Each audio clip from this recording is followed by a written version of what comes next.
When my daughter stormed out into the freezing rain that January night, slamming the door so hard our family photos crashed to the floor, I knew I'd either lost her forever or saved her from the worst mistake of her life. The shattered glass from our wedding photo seemed to mock me as I knelt on the hardwood floor of our Portland home, my hands trembling as I picked up the pieces. Emma's words still echoed through the empty house. "You're just bitter and alone, Dad. Mom would be ashamed of what you've become." That cut deeper than any knife could. Sarah, my late wife, had been gone for 12 years now, taken by a drunk driver when Emma was just 14. Every decision I'd made since then, every sacrifice, every sleepless night, had been for our daughter. "Ryan loves me," Emma had screamed, clutching that gaudy wedding invitation like it was her lifeline. "He sees my potential, unlike you." Ryan Mitchell. Even thinking his name made my jaw clench. The real estate developer with the $1,000 suits and that practiced smile that never quite reached his eyes. I'd watched him at our family dinner last month, the way he'd looked around our modest home like he was cataloging its worth. The way he'd asked about my retirement plans and whether I had any investments tucked away. But what haunted me most was the text I accidentally seen on Emma's phone. "Don't worry about the prenup, babe. Your old man's gotta have something hidden. Nobody lives that modestly without a reason." Standing in my empty living room, I pressed my palm against the window, watching Emma's taillights disappear into the Portland rain. My father's voice echoed in my memory from his deathbed just 3 months ago. "Marcus, that money I'm leaving you, it's not for showing off. It's armor. Use it to protect what matters." $7 million. That's what Dad had built through 40 years of careful investing, living below his means, never flaunting. $7 million that nobody knew about except me and the lawyer. $7 million that Ryan Mitchell would never, ever touch. I pulled out my phone, staring at Emma's contact photo, her college graduation, both of us beaming with pride. My thumb hovered over the call button. If you're still watching this, you understand a parent's worst nightmare. Watching your child walk into disaster. Please, take a second to subscribe. Your support helps share these important stories that might save someone else's family. Tomorrow, I'd try again. Tomorrow, I'd find a way to make her see the truth without revealing the secret that could destroy everything.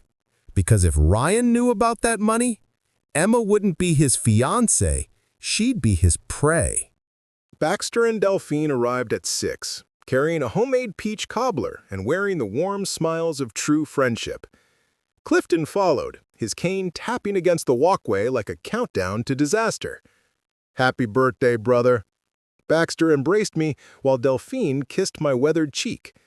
We gathered on the back deck overlooking the Blue Ridge Mountains, the grill releasing aromatic smoke that mixed with the mountain air. For these precious moments, surrounded by people who actually cared if I lived or died, I could pretend this was still my home. "Where's Marlena?" Delphine asked innocently, not knowing she'd just lit a fuse.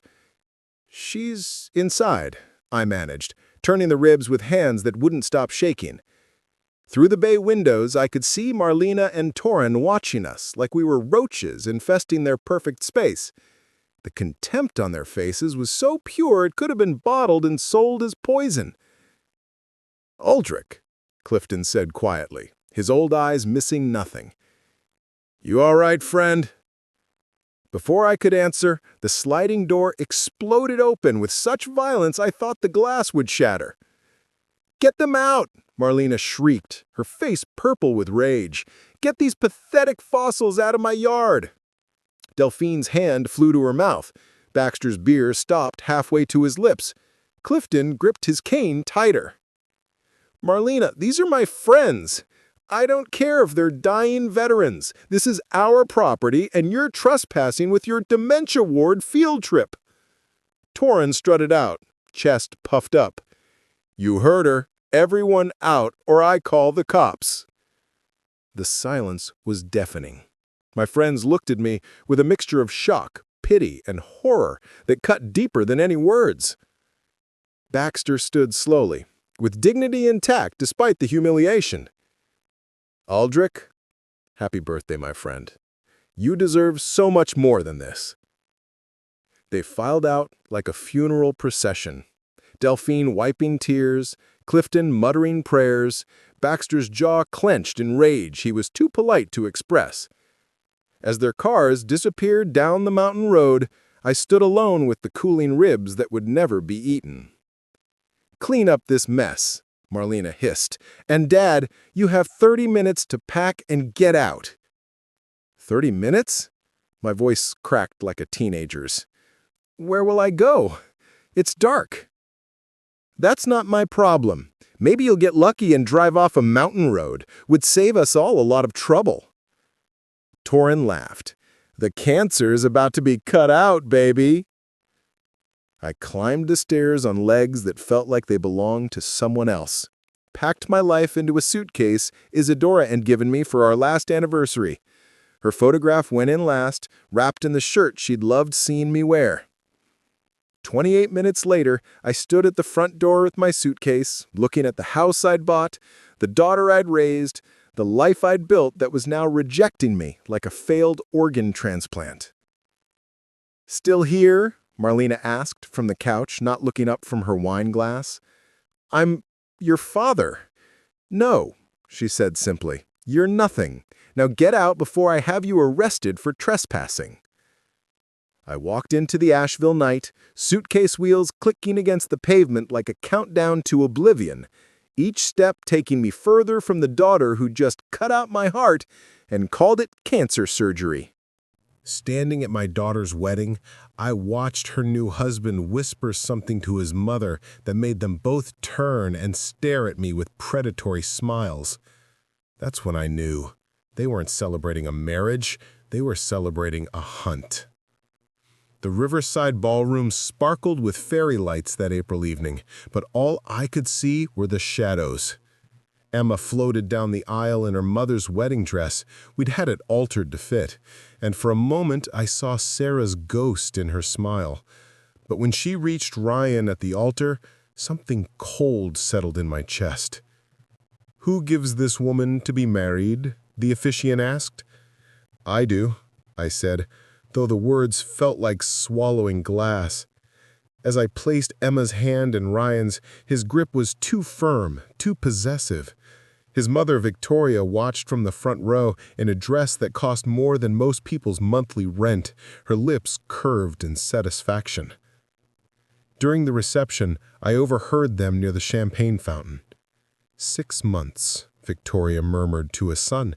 "Give it 6 months, then start the paperwork. The old man has to have something. Did you see how he paid for her college? All cash." "Mom, relax," Ryan replied, adjusting his Rolex. "Emma's already added me to her accounts. Once we find out what Daddy Dearest is hiding—" I stepped away before I did something I'd regret. My father, Thomas, had warned me about people like them. During our last fishing trip before his diagnosis, he'd said, "Marcus, vultures can smell death and money from miles away. They circle, waiting for weakness." Emma found me on the balcony later, the Portland skyline glittering below. "Dad, you're missing the party." "Just needed air, sweetheart." I forced a smile. "You look beautiful. Your mother would be so proud." Her eyes misted. "I wish she was here." "Me too." I pulled her close, memorizing this moment before everything went wrong. "Emma, if you ever need anything—" "Dad, stop. I'm married now, not dead." She laughed, but it sounded forced. "Ryan's family is being so generous. They're already talking about buying us a house, starting investment portfolios." My blood chilled. "With whose money?" "Ours, of course. Ryan says combining assets is the first step to building wealth." She must have seen my expression because she stiffened. "Don't start, please. Just be happy for me." As she walked away, her wedding dress trailing behind her, I noticed Ryan watching us from inside. He raised his champagne glass in a mock toast, his smile sharp as a blade. This story is about recognizing predators who wear charming masks. If it's resonating with you, please hit that like button. It helps more people find these important warnings. Your support could save someone from making Emma's mistake. 3 weeks. That's how long the marriage lasted before the mask came off completely. The call came at 2 a.m. My daughter sobbing so hard she couldn't speak. When she finally managed to say, "Dad, I found them together in our bed," I was already grabbing my keys. The rain hammered my windshield as I drove through the empty Portland streets that May night. Emma's broken voice echoed through my car speakers. "Please hurry, Dad. They're gone, but the papers, oh God, the papers he left." I found her on the porch of the expensive Pearl District condo Ryan had insisted they rent, still in her work clothes, mascara streaming down her face. 2 suitcases sat beside her like faithful dogs. "Baby girl," I whispered, pulling her into my arms. She collapsed against me, her whole body shaking. "There's someone else," she sobbed. "Has been for months, before we even married. And Dad, I found divorce papers in his desk, dated 2 weeks after our wedding." My vision went red, but I kept my voice steady. "Let's get you home." As I loaded her bags, she pulled out a folder with trembling hands. "There's more. Text messages between Ryan and his mom. They keep mentioning Grandpa Thomas's estate.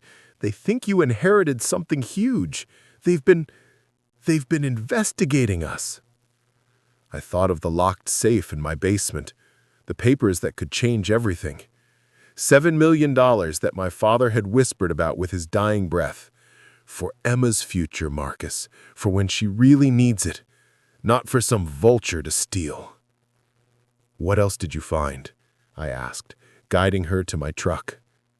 "Screenshots of him with her, Rebecca from his office, dating app messages from our honeymoon." Her voice broke. "How did I not see this?" "Because you loved him," I said simply. "And love makes us trust." Back at my house, I made her tea in the kitchen where I'd taught her to ride her bike, where her mother had baked cookies every Sunday. Emma stared at the steam rising from her mug. "There's something else," she whispered. "I overheard Victoria on the phone yesterday. She said, 'Once we prove the old man's hiding assets, we'll take him for everything. The daughter's just collateral damage.'" My hands stilled. They actually said that? "Dad, what are they talking about? What assets?" Her eyes searched mine, confused and hurt. I chose my words carefully. "Sweetheart, some people see kindness as weakness. They see a widower and his daughter and think easy targets. But we don't have anything." She gestured around my modest home. "You drive a 10-year-old truck. You clip coupons." "Exactly, and that's what's going to save us. If you're still here, you understand the pain of betrayal. Please subscribe and share this story. Someone you know might need to hear this warning. Don't let them face this alone." Emma looked at me then, really looked, and for the first time, I saw understanding dawn in her eyes. Ryan showed up at my door with 2 lawyers and his mother, demanding half of everything I'd never admitted to having. The smile I gave them made their expensive suits suddenly feel like straitjackets. The doorbell rang at 8 a.m. sharp, 3 days after Emma had come home. Through the peephole, I saw Ryan's smug face flanked by 2 men in suits, and Victoria in her designer sunglasses, despite the cloudy Portland morning. I opened the door wearing my oldest flannel and paint-stained jeans, the picture of a struggling retiree. "Marcus," Ryan said, pushing past me without invitation, "we need to talk about the divorce settlement." "What settlement?" I asked mildly as they invaded my living room. "Emma's the one filing. You're the one who cheated." Victoria removed her sunglasses, her Botox-frozen face attempting concern. "Now, Marcus, let's be civilized. We know about the inheritance." "What inheritance?" I settled into my armchair, the one with the visible patches. One lawyer, thin as a knife, pulled out documents. "Mr. Sullivan, hiding assets during a divorce is fraud. We have evidence that Thomas Sullivan left a substantial estate. I laughed, actually laughed. Tom Sullivan? You mean my father who lived in a 2-bedroom ranch and drove a 1998 Honda until he died? That estate? Don't play dumb, Ryan snarled, his mask finally slipping. We've had investigators, the cash purchases, Emma's college tuition, your early retirement. You investigated me? I let shock fill my voice. My wife's life insurance paid for Emma's school. I retired early because of my heart condition. Want to see the medical bills? From upstairs, Emma listened through the floor vent. We'd planned this. We want to see bank statements, the second lawyer demanded. Full financial disclosure. Sure, I said easily. Right after you explain why you had divorce papers drawn up 2 weeks into your marriage. Or maybe we should discuss the 3 affairs Ryan's had since the engagement. Ryan's face went white. You don't know. Rebecca Martinez? The Wednesday afternoon hotel meets? The dating profile that's still active? I pulled out my phone, showing screenshots Emma had found. Or should we discuss the forged documents you had your notary friend create? Victoria stood abruptly.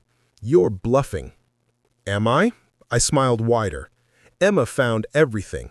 The emails discussing how to extract maximum value, the plan to claim abandonment, the bribes to that notary, Quine, wasn't it? This is where it gets intense. If you want to see predators exposed, hit that subscribe button now. Every subscription helps us share these truths. Don't let them win. The lawyers exchanged nervous glances. Ryan's hands clenched into fists. Get out of my house, I said quietly.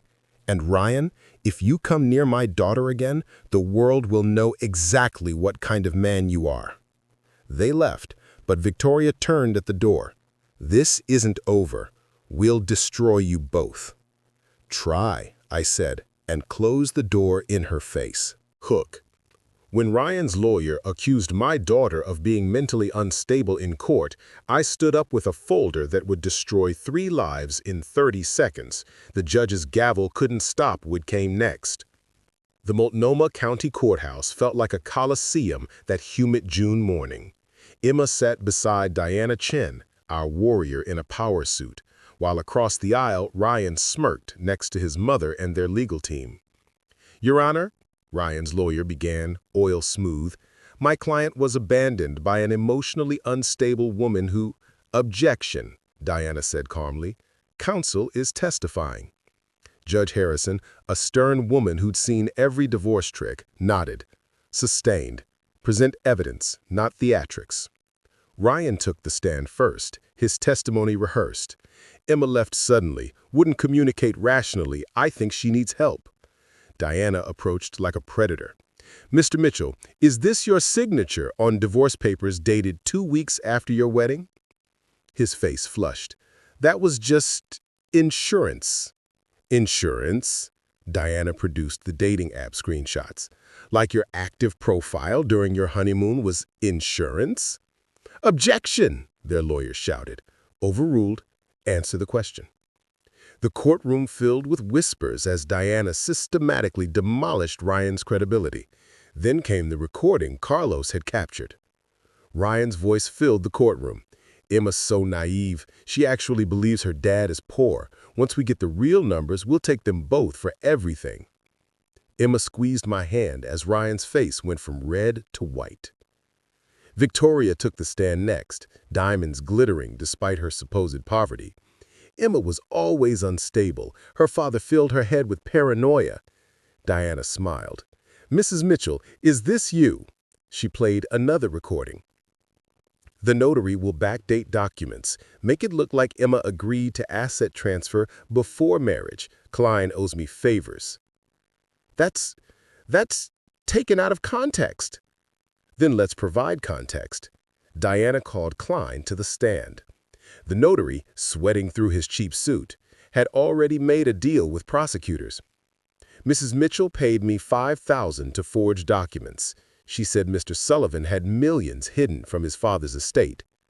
That's when I stood. Your Honor, may I address something? Judge Harrison frowned. Mr. Sullivan, you're not... Please, 1 minute. She nodded cautiously. I pulled out a single paper. My father did leave an inheritance, $7 million.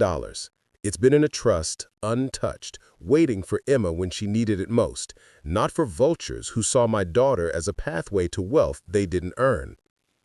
If this moment of justice moves you, please subscribe. Every parent should know how to protect their children from predators. Share this now. Save someone's future. The courtroom exploded. Victoria screamed about fraud. Ryan lunged toward me before bailiffs restrained him. Judge Harrison's gavel thundered. Order. Mr. Sullivan, while unusual, hiding legal inheritance isn't a crime. However, forging documents and bribery certainly are. She turned to Ryan and Victoria. I'm forwarding this case to the district attorney for criminal prosecution. Victoria Mitchell stood on my porch at midnight, mascara running, begging for mercy. Behind her, Ryan sat in their car, finally understanding that some fathers would burn the world to protect their daughters. 2 weeks after the trial, after criminal charges were filed, after their assets were frozen for investigation, they came crawling back. Please, Victoria whispered, her designer facade cracked. The charges will lose everything. Ryan's facing prison. I could too. I stood in my doorway, unmoved. You tried to destroy my daughter. We were desperate, she cried. I'm bankrupt, Marcus. The lifestyle, the image, it was all borrowed money. When we heard about Thomas's death, about possible inheritance, we thought you'd steal from a grieving family. Ryan emerged from the car, hollow-eyed. The arrogant real estate prince was gone, replaced by a scared boy. Mr. Sullivan, I'm sorry. Emma didn't deserve. No, she didn't. I stepped forward. She loved you. She defended you when I saw through your act. She chose you over her own father. Emma appeared beside me, stronger now, steel in her spine. 3 affairs, Ryan. You had 3 affairs while planning to rob us blind. I was weak. My mother, she pushed. Stop, Emma commanded. You're not a victim. You're a predator who got caught. Victoria collapsed onto her knees. Please, the prosecutor says if you don't cooperate, we're looking at 5 years minimum. My business is ruined. Everyone knows. I knelt down, meeting her eyes. Good. Let everyone know what happens when you target innocent people. The money, she whispered desperately. If you have $7 million, surely you could... Emma laughed, bitter and free. You want us to pay you after everything? Dad, Emma said softly, let me. She faced them both, the porch light creating a halo around her hair. That money, Grandpa Thomas earned it through 40 years of honest work and smart investing. He lived modestly so our family's future would be secure. You'll never touch a penny. But here's what we will do, I added. We won't push for maximum sentences. If you plead guilty, accept responsibility and never contact us again. Ryan nodded frantically. Victoria sobbed. And Ryan, Emma's voice was ice, the divorce is final tomorrow, uncontested. You get nothing except your freedom.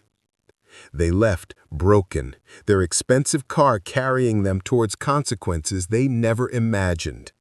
This is what justice looks like. If you believe predators should face consequences, subscribe now. Share this story. It could save someone from becoming a victim. Your action today could be someone's salvation tomorrow. Emma and I stood on the porch, watching their taillights disappear. Dad, she said quietly, thank you for protecting me, even when I didn't want protection. Always, baby girl, always. 6 months later, I handed my daughter a key to a safety deposit box. Inside wasn't just money. It was 3 generations of love, sacrifice, and the promise that she'd never be anyone's victim again. The Portland autumn painted the trees gold as Emma and I sat in the bank's private room. Between us lay documents that told our family's true story. Grandpa started investing in 1978, I explained, showing her the portfolio. 45 years of compound interest, living below his means, choosing future over present. Emma traced the numbers with wonder. 7.3 million. He lived in that tiny house, drove that old Honda? Because things didn't matter to him. We did. I pulled out a letter, Grandpa's shaky handwriting. He wrote this for you before he died. My dearest Emma, if you're reading this, your father has judged the time right. This money isn't about wealth, it's about choice. The choice to leave if someone hurts you, the choice to start over, the choice to be free. I watched your father raise you alone after losing your mother. I watched you both survive on love when money was tight. That strength is worth more than these millions. But strength shouldn't mean suffering. This is my gift. You'll never stay with someone out of financial fear. You'll never be trapped. Love, Grandpa Thomas. Emma cried, clutching the letter. He knew. Somehow he knew I'd need this. He knew people, I said gently. He taught me to watch for the takers, the users. I failed to protect you from Ryan initially. No, Dad, you tried to warn me. I wasn't ready to hear it. We signed papers, transferring $2 million to Emma's trust immediately, the rest growing for her future. She looked at me with Sarah's eyes, her mother's strength shining through. What about you, Dad? This was your inheritance. My inheritance is sitting across from me, safe and strong. That's all I ever wanted. Emma reached across the table, squeezing my hand. I want to do something with this money. A foundation, maybe, for women escaping financial abuse? My chest swelled with pride. Your grandfather would love that. Later, we drove to Thomas's grave, the cemetery peaceful in the afternoon light. Emma placed flowers, simple daisies, his favorites. Thank you, Grandpa, for protecting me even after you were gone. As we walked back to the truck, Emma linked her arm through mine. Dad, that night I stormed out when I said Mom would be ashamed of you? Water under the bridge, sweetheart. No, I need to say this. Mom would be so proud. You fought for me when I couldn't fight for myself. You kept Grandpa's secret to keep me safe. You let them mock you, think you were poor, all to protect me. That's what fathers do. No, she said firmly. That's what heroes do. If this story touched your heart, please subscribe and share it now. Somewhere, a father needs to know it's okay to fight for his daughter. Somewhere, a daughter needs to know she's worth fighting for. Don't let this story end here. Pass it on. Your share could be the sign someone's been waiting for. Emma's divorce was finalized. Ryan pled guilty to fraud, receiving 2 years probation. Victoria's business collapsed, her reputation destroyed. Klein lost his notary license and served 6 months. But none of that mattered as much as this. Emma started her foundation with Grandpa's money. The Thomas Sullivan Trust has helped 43 women escape financial abuse in its first year. She met someone new, David, a teacher who drives a 10-year-old Prius and thinks her modest apartment is perfect. He doesn't know about the money. When the time is right, if he proves himself, she'll tell him. But for now, she's learned Grandpa's greatest lesson. Real wealth isn't what you show the world. It's what you keep hidden to protect the ones you love. Thank you for staying until the end. If you know someone who needs to hear this story, share it now. Subscribe for more stories of justice and redemption. Together, we can protect the innocent and expose the predators. Remember, sometimes the greatest inheritance isn't money. It's the wisdom to hide it from those who would steal it.